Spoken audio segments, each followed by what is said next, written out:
약이 병이 되는 시대에 다가올 운명, 이 책의 앞부분에서 살펴봤듯이 지난 40년 동안의 성인 양극성의 환자가 선은 극적으로 악화했으며 최악의 결과는 혼재성 상태와 급속순환 증상을 띈 환자에게서 나타난다. 성인의 이러한 임상 경과는 정신약물학 시대에 이전에 거의 안 나타났다. 오히려 항우울제 노출과 관련된 과정이었으며 비극적으로도 바로 이러한 증상이 청소년 양극성 환자의 압도적인 다수를 괴롭히던 바로 그 증상이다. 바바라 켈러는 1997년에 설명한다. 청소년 양극성 환자들은 치료 저항성이 있는 중증 성인에게 보고되는 임상 양성과 유사한 증상을 보인다. 따라서 이것은 단순히 양극성으로 변한 어린이들만의 이야기가 아니다. 이것은 특히 심한 형태의 양극성에 시달리는 이야기들의 이야기다.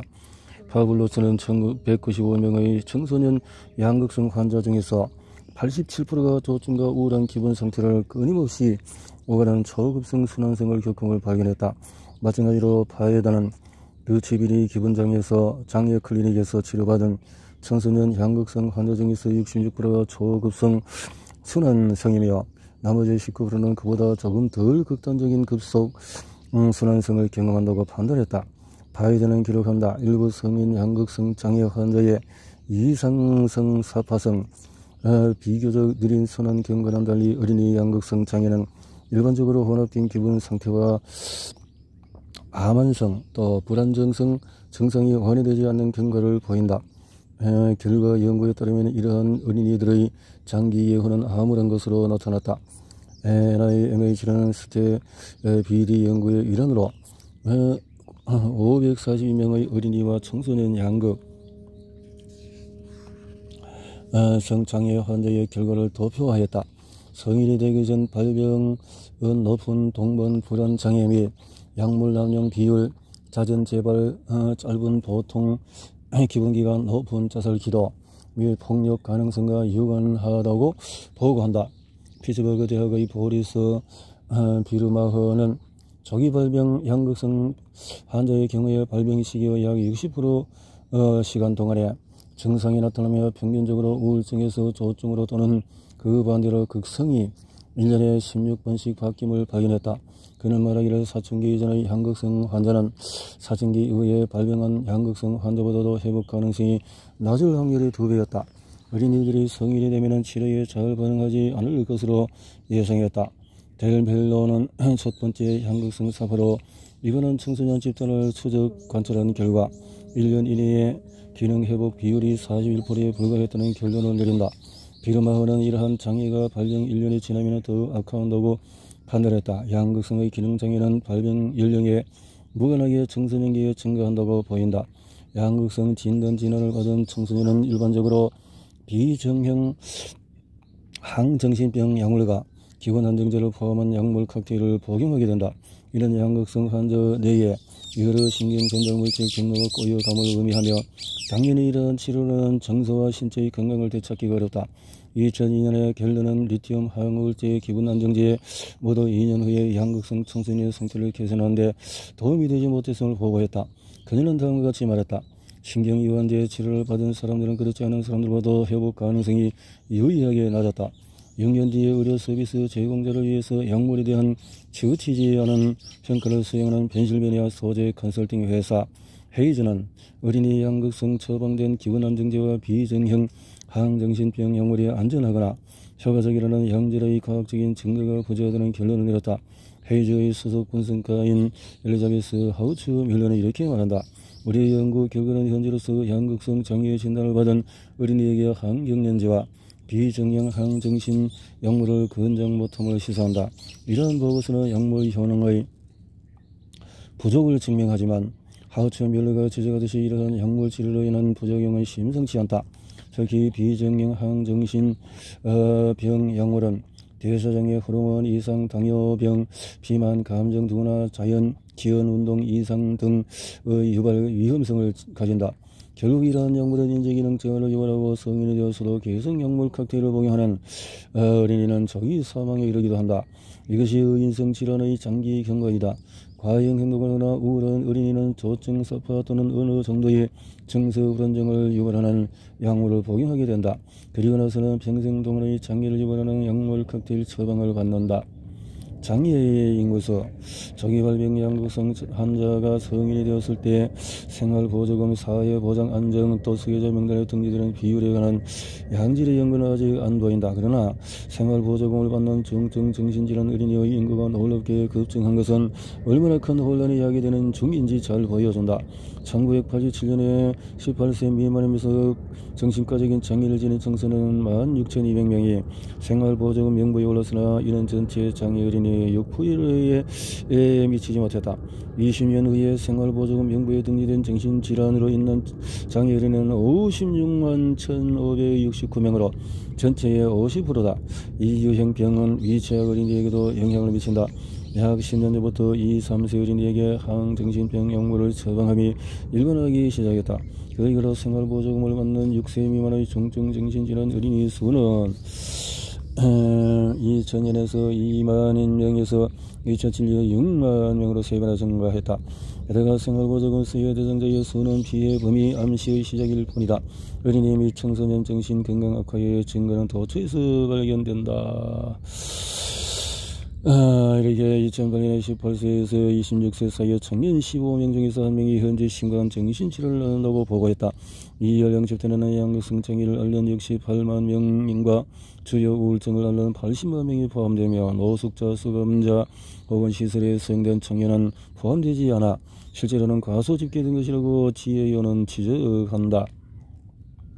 이것이 오늘날 우리 국가가 존재하는 모양새다. 20년 전 우리 사회는 어린이 및 청소년에 정기적으로 정신과 약물을 처방하기 시작했고 이제 미국의 15명 중에 1명은 심각한 정신질환을 앓고 성인이 된다. 이는 약물 기반 치료 패러다임의 득보다 실이 많다는 가장 비극적인 증거다. 평생에 이렇게 되어진다. 전체로서는 미국 어린이를 강타한 유행병이 이렇게 증가했다. 아파지는 어린이들. 12장에서 당신은 항상 궁금할 것이다. 내가 자녀를 돕는 중일까 아니면 해치는 중일까? 약물 치료를 받는 어린이는 이야기는 무궁무진하다. 이 책을 집필하면서 가정에서든 식탁, 위탁 시설에서든 정신병원에서든 이러한 어린이들은 어디나 존재함을 알게 되었다. 시애틀에서 길을 잃다. 나는 자스민이라는 가명 젊은 여성을 만났다. 짧은 만남 동안에도 그녀는 눈에 띄게 불안해했다.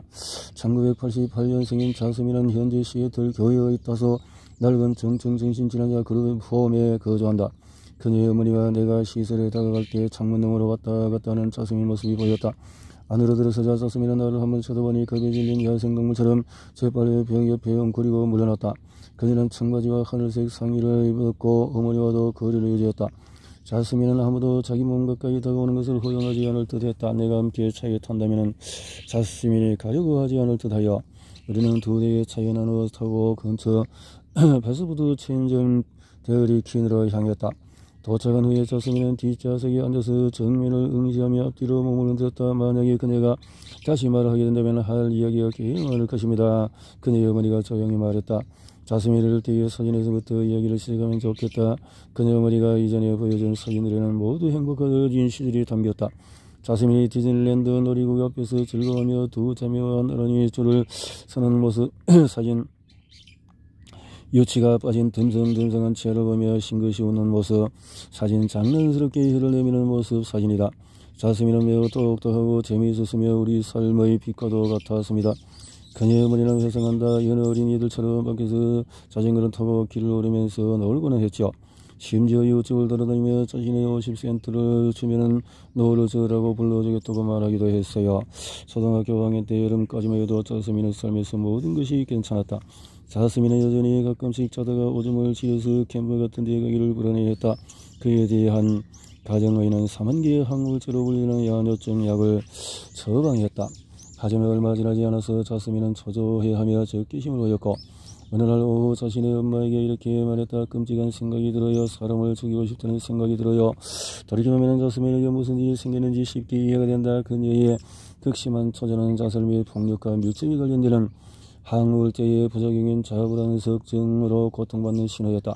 그녀의 어머니는 말한다. 하지만 아무도 그 약이 살인 중독을 유발했는지에 대해서 말하지 않았습니다. 몇 년 후에 인터넷을 통해서 이미 불암인 부작용 가능성을 알았습니다. 대신 자스민의 정신과 의사에게 의뢰되었다. 정신과 의사는 전로부터 루웍스 자이프렉사로 구성된 약물 칵테일을 처방했고 그의 가을 중학교에 입학했을 때 그녀는 전혀 다른 사람으로 변했다. 끔찍했습니다. 그녀의 어머니는 말을 잇는다. 자이프렉사를 복용하면서 체중이 40kg 이상 늘었고 키는 160cm에서 더 자라지 않았어요. 초등학교 때부터 알고 지내던 친구가 어떻게 된 거야? 라고 자스민에게 묻기도 했죠. 남자애들은 그녀를 짐승이라고 부르기 시작했습니다. 결국 자스민은 친구를 모두 잃었습니다. 계속 울면서 친구들이 식사는 식당에 가지 않고 교장실에서 홀로 점심을 먹게 해달라고 말했습니다. 한편 집에서의 자스민의 분노는 계속되었다. 정신과 의사는 자스민의 눈이 머릿속으로 말려 들어가 꼼짝 못할 만큼 자이프렉사 복용량을 늘렸다. 그녀는 마치 고문을 당하는 것 같았어요. 그녀는 침대에 누워서 왜 너에게 이런 일이 일어나는 거예요? 라고 비명을 지르곤 했습니다. 결국 전로부터 처방이 종결된 후에 자스민은 자이프렉사와 데카포트를 함께 복용하면서 상당히 안정되었다. 반 친구들과 거의 어울리지 않았고 학업 성적도 좋았고 고등학교 1학년 때는 꾸준히 A 성적표를 받았고 사진과 미술 활동에 대해서 칭찬을 들었다. 그녀는 인도주의 단체 노인센터 푸드뱅크 등에서 일선을 도우며 봉사활동에도 열중했다. 학교에서 이 공로를 인정받아서 성원영웅상을 받게 되었다. 그녀는 자신이 양극성을 받아들이게 되었고 다른 청소년들이 양극성 장애를 이해하는 데 도움이 될까 책을 쓸 계획까지 세웠다. 다른 제에게 엄마 제가 고등학교를 졸업하면 사람들 앞에서 손을 들고 이렇게 물어볼 거예요. 나에게 무슨 일이 일어났는지 궁금한 사람이 계신가요? 라고 딸은 정말 용감했습니다. 중학교 3학년 말에 자스민의 인터넷에서 자이프렉사가 저정증과 저혈당증, 당뇨병 등을 유발할 위험성을 가진다는 글을 읽었다. 그녀는 체중 증가와 저혈당증을 겪었지만 그녀가 정신과 의사에게 자이프렉사의 부작용에 대해서 물었을 때 의사는 그녀의 우려를 추구했다. 분노한 자스민은 그를 해고하고 2005년 6월에 2가지 약물을 갑자기 중단했다. 자이프렉사를 마지막으로 복용한 지 열흘 후에 그녀는 어머니와 함께 여행하던 중에 갑자기 얼굴이 잿빛으로 변하고 입술이 땀이 비오듯이 쏟아졌다. 자스민은 정말 그렇다. 제 몸이 정말 이상해요. 저를 위해서 싸워주세요. 그 이후로 자스민은 세상과 거의 곧 소통을 하지 않았다. 병원에 도착했을 때 자스민은 비명을 지르며 자기 머리를 치워받았다. 그녀는 심한 금단 정신 상태였고 의사들은 금단 증상을 완화하기 위해서 강력한 약물을 잇따라 투여하기 시작했다. 13일 동안 11가지 약물을 투여했습니다. 그녀의 뇌는 거의 다 타버린 것 같았어요. 그녀의 머리에 마른다. 자스민은 병원을 들락날락 하기 시작했고 태어날 때보다 안 좋은 결말을 맞았다. 때로는 그녀의 정신병적인 증상이 너무 심해서 경찰에 전화하여 자신이 납치당했다고 말하거나 사람들이 자기 집 앞에서 폭탄을 설치했다고도 말했다. 자, 그 이후로 자스민은 세상과 거의 소통을 하지 않았다. 여기서 그녀의 정신병적 증상이 너무 심해서 경찰에 전화해서 자신이 납치당했다고 말하거나 사람들이 자기 집 앞마당에 폭탄을 설치했다고도 말했다. 여러분, 그녀는 집에서 탈출해서 비명을 지르며 거리로 뛰어나갔다. 또 한 번은 자기 엄마를 발로 차고 주먹으로 때렸고 뒤이어서 음료수 캔을 찌그러뜨려서 그걸로 자신의 손목을 끄었다. 병원 직원은 이런 사건에 대해서 자스민 엄마에게 말했다. 이 응급실 역사상 가장 심한 정신증을 보인 사람입니다. 2006년 말에 정신과 의사는 자스민에게 항정신증 약물인 클로자리를 처방했고 그 후에 자스민은 잠시 안정을 찾았다. 자스민은 거의 말을 하지 않았지만 차츰 안정을 되찾고 장애 학생을 위한 학교에 입학했다. 어머니는 밤마다 자스민에게 몇 시간 동안의 책을 읽어주며 자스민에게 보이는 온전한 정신의 불꽃을 살리기 위해서 노력했다. 또한 알츠하이머 치매 환자에게 하는 것처럼 저희가 노래를 불러주면 자스민도 노래를 따라 불렀습니다. 노래로 소통을 했죠. 하지만 2007년 초 자스민은 또다시 심각한 정신증 사파를 겪었다. 도로 한복판에서 소리를 지르는 것이 마지막 장면이었다. 그것은 더 이상 희망이 없다고 판단했다. 곧 자스민은 그저 시설에 입소하여 다른 사람과 접촉을 피하고 가끔 말 한두 마디 하는 것 외에는 입을 다문 채 하루하루를 보낸다. 그의 어머니는 말한다.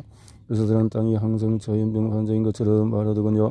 하지만 어떤 의사도 이 병력에 대해서 약을 먹기 전에는 어땠는지에 대해서 묻지 않았어요. 받아들이기 힘든 게 뭔지 아세요? 딸이 11살이던 그 해 여름에는 정신과와는 전혀 무관한 사소한 문제로 도움을 청하려 했던 거였어요. 제 마음속에서는 11살 딸의 웃음소리가 들린 것 같아요. 하지만 그녀의 삶은 도둑 맞았습니다. 딸의 몸은 생존하지만 우리는 그녀를 잃은 것만 같아요. 잃어버린 예전 그 모습이 눈에 선합니다. 눈에 선합니다.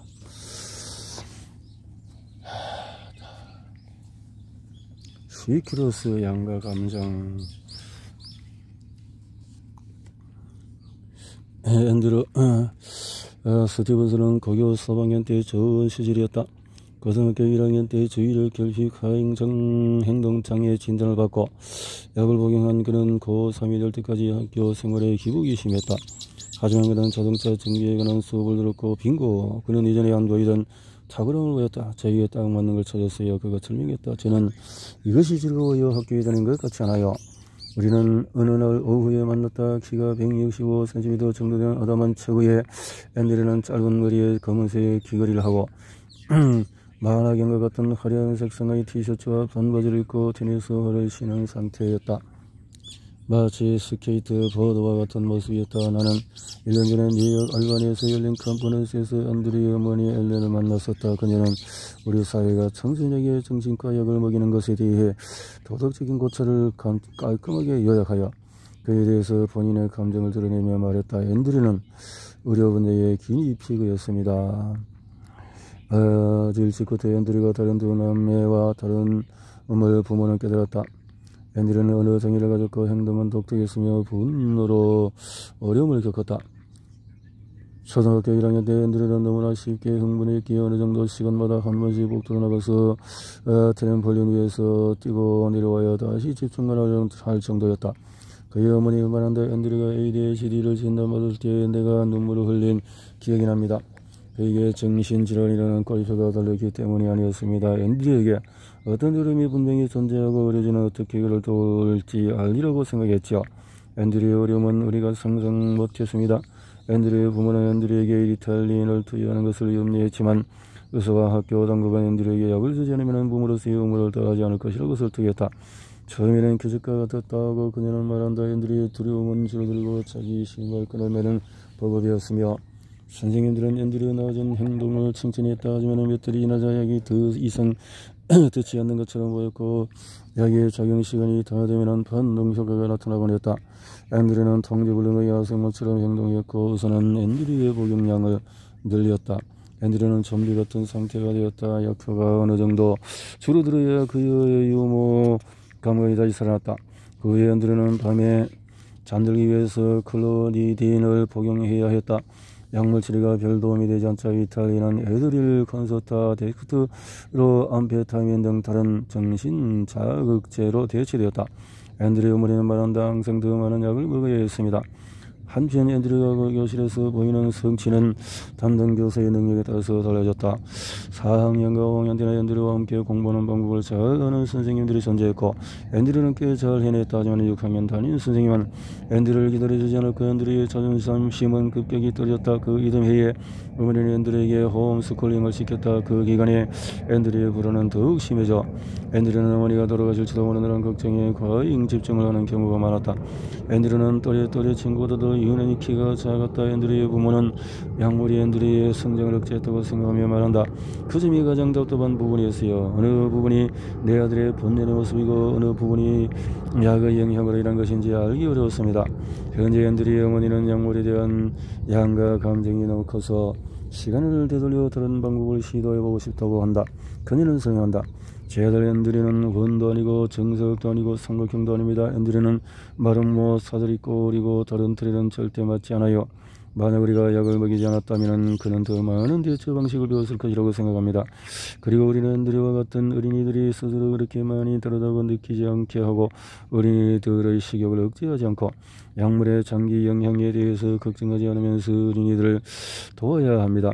이것이 지금 염려하는 전부입니다. 앤드류가 어렸을 때 가끔 약물 휴식이 허용이 되었다. 앤드에게 그때 어땠는지 물어보니 클로리드를 먹지 않고도 잠들었기에 얼마나 좋았는지 기억한다. 약을 먹지 않으니 덜 답답하고 더 자유로운지 느낌이었다고 그는 말한다. 그래도 그는 곧 고교 졸업을 앞두었고 좋은 직장에 취직했다고 말한다. 그는 여자친구와 사귀며 스케이트 보드와 기타 연주를 즐기고 자동차 정비 수업 덕에 언젠가 본인 정비소를 열겠다고 한다. 다른 모습이 가능했으리라고 시간을 돌이켜 생각하기는 어렵습니다. 그는 약과 함께 삶을 생각하고 어깨를 숙이며 말한다. 옳고 그런 선택이 존재했다고 생각하지 않습니다. 지나간 건 다 지나간 거지요. 지나간 건 다 지나간 거지요.